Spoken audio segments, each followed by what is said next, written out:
Terbuat dari novel erotik Thailand, The Story of Chandra berlatar belakang waktu dasawarsa 1930-an. Film ini bercerita tentang Jan, seorang anak yang tumbuh dengan penyiksaan seorang ayah yang sadis dan bejat. Namun sebelum kita lanjut, seperti biasa jangan lupa subscribe channel ini dan kuatkan iman kalian. Di scene awal, film ini menampilkan seorang wanita yang sedang ingin melahirkan. Sekuat tenaga, ia berusaha sambil didampingi seorang wanita tua, dan siapa sangka wanita itu meninggal setelah melahirkan seorang bayi laki-laki. Wanita malam itu bernama Dara. Tak lama kemudian, suaminya yang baru saja mengetahui kalau istrinya telah meninggal, langsung menghampiri jasad sang istri sambil menangis. Dan tiba-tiba, ia langsung melampiaskan kemarahannya kepada sang bayi.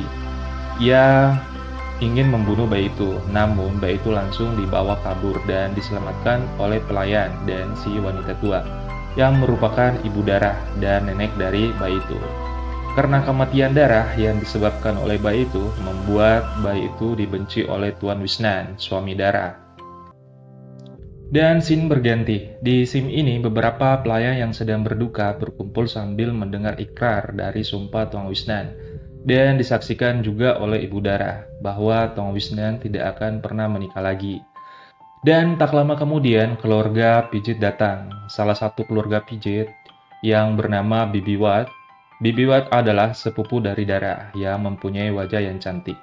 Bibi Wat meminta kepada Ibu Dara untuk mengunjungi bayi itu yang diberi nama Jan Rai. Jan Rai adalah nama yang diberikan oleh Tuan Wisnan yang artinya biadab. Jan Rai ditempatkan di rumah kebun yang merupakan penjara bagi si pembunuh kecil. Ia dirawat oleh Pong, yang seorang janda, dan putranya yang masih berumur 1 tahun yang bernama Ken. Setelah Bibi Wat bertemu dengan sejak hari itu, Bibi Wat tinggal di rumah kecil itu dan tidak pernah kembali lagi ke PJ. Setelah 100 hari kematian Dara, ibu pribadi. Satu persatu pelayan wanita dijadikan pelampiasan nafsu Tuan Wisnan. Saking bejatnya, ibunya Ken yang seorang janda pun ia lecehkan, dan semua pelayan wanita dijadikan budak seksnya. Dan pada malam harinya, Tuan Wisnan bersama Somjok mendatangi rumah kebun. Para penjaga yang berada di rumah itu diberi upah oleh Somjok agar mereka pergi meninggalkan rumah itu. Di saat para penjaga telah meninggalkan rumah, Tuan Wisnan pun langsung memasuki rumah, dan di sana ia melihat Bibi Wat yang sedang terbaring. Di saat itu pun ia langsung mencumbu Bibi Wat. Namun sebelum wik-wik, Bibi Wat meminta Tuan Wisnan untuk berjanji untuk tidak menyakiti Jan sampai ia mati. Karena Tuan Wisnan sudah berada di tengah gunung Bibi Wat, ia pun berjanji untuk tidak menyakiti Jan. Dan wik-wik pun berlanjut. Beberapa bulan kemudian, Ibu Dara telah kembali dari luar negeri, dan ia mengetahui kalau Bibi Wat sedang hamil, dan tak lain si pelakunya adalah Tuan Wisnan. Karena merasa dikhianati, karena ia diancam untuk diperkosa, ia pun lari meninggalkan rumah. Dan pada akhirnya Tuan Wisnan pun berkuasa dan mengambil alih mansion dari Ibu Dara. Tim pun di sisi lain, Jan masih memiliki Bibi Wat dan Ken yang selalu menyayanginya. Dan beberapa tahun kemudian, di scene ini Jan sudah dewasa. Di sini Jan bertemu dengan seorang gadis muslim yang bernama Haisen. Dan beberapa saat kemudian, tanpa sengaja Jan kembali bertemu dengan Haisen di sekolah. Haisen adalah murid baru di sekolah Jan. Malamnya, Jan bertemu Ken di rumah sambil mengobrol. Ken mengasuh Jan untuk berbuat mesum. Karena Ken ragu soal kejahatan Jan, ia mulai mengasuh Jan. Karena Jan belum pernah melakukan hal seperti itu, ia pun ragu dan takut. Namun, asutan Ken membuat Jan penasaran. Karena asutan Ken dan rasa penasaran Jan, akhirnya Jan melakukan dengan Saisoy. Saisoy adalah pelayan nonakau dari dan tak lain teman kencan Ken. Saat Jan melakukan wik-wik dengan Saisoy, Ken memanggil penjaga untuk mengintip Jan. Sejak malam itu, kamar Ken menjadi tempat kenikmatan para pemuda demensia. Di satu malam, Ken dan para pemuda demensia melakukan wik-wik bersama. Jen yang mempunyai jiwa seni mengabadikan malam itu dengan goresan pensilnya. Suatu malam, saat Jen telah mengantar Haisen pulang ke rumahnya, Jen bertemu dengan sekelompok pria di jalan. Jan yang panik berusaha menghindar, namun Jan diancam pisau.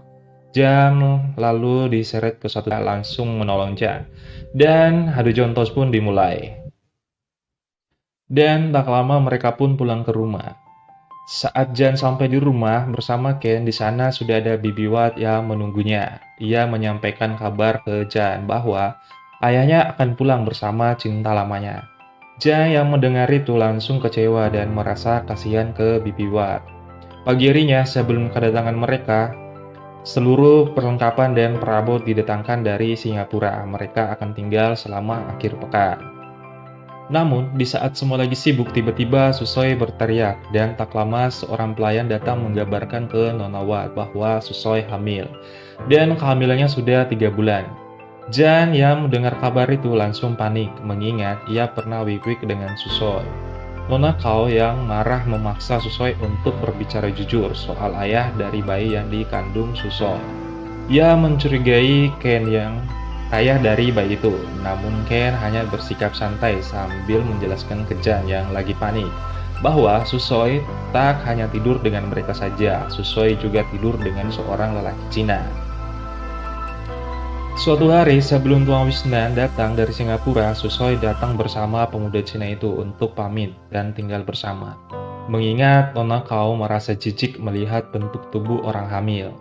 Dan tak lama kepergian Susoi, Tuan Wisnan dan Madame Bomblong yang seorang janda kaya, ia datang bersama putranya yang bernama Tuan Kajor, seorang kadip militer. Setelah ia sampai di Mansion, ia pun saling memperkenalkan diri.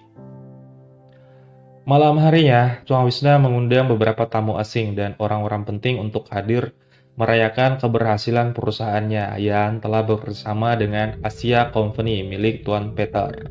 Namun, di saat pesta berlangsung, Ken mengajak putri Tuan Peter menuju suatu kamar dan mereka pun wik-wik.